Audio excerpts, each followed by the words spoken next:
Hi guys, my name is Brandon Webb, and that was my wife speaking, but she's great. She didn't think I was really recording, but as you did hear her, I was. I'm going to be teaching you today about CSS, and I'm going to be teaching you about animations. So I will start by sharing my screen. We'll go to my desktop too.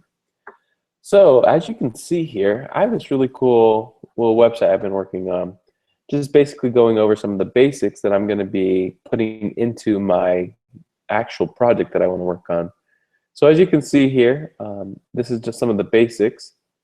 Running this, you can see it's a boxy world out there. You see that this box here is changing colors, and then that here we have some cool little divs that are just basically changing and doing some cool animations. So I'm going to go over my code really quick. Here inside of my index, you see that I just basically created the outline for the HTML.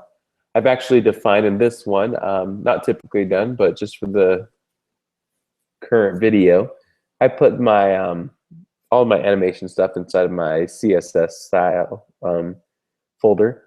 file actually. So as you can see here, there's an empty div right here with an ID of div, and then I've done all these divs with IDs of different divs, div 1, 2, 3, 4, and 5. So then I'm going over to my style folder. You'll see that this first one basically does this keyframe colors. It calls this. So as you can see here, you have these animation name. Animation name is colors. So this colors one actually references this keyframe colors. And so at 0% and 50%, it does red, and it does 50% yellow. This animation is for 10 seconds.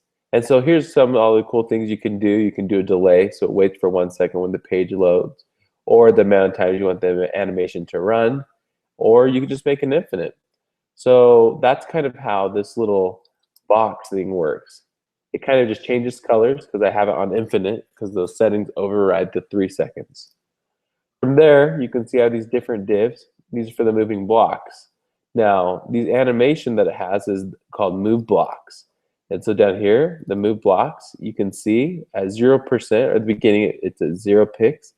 And then we're going to move it 300 pixels. So as you can see here, looking at all of these different things, we have a linear, so it's going to go straight. Then you have webkit animation, which referenced down there as well. These are two different ways, depending on your browser, to do it. So as you can see, we've got some really cool animations.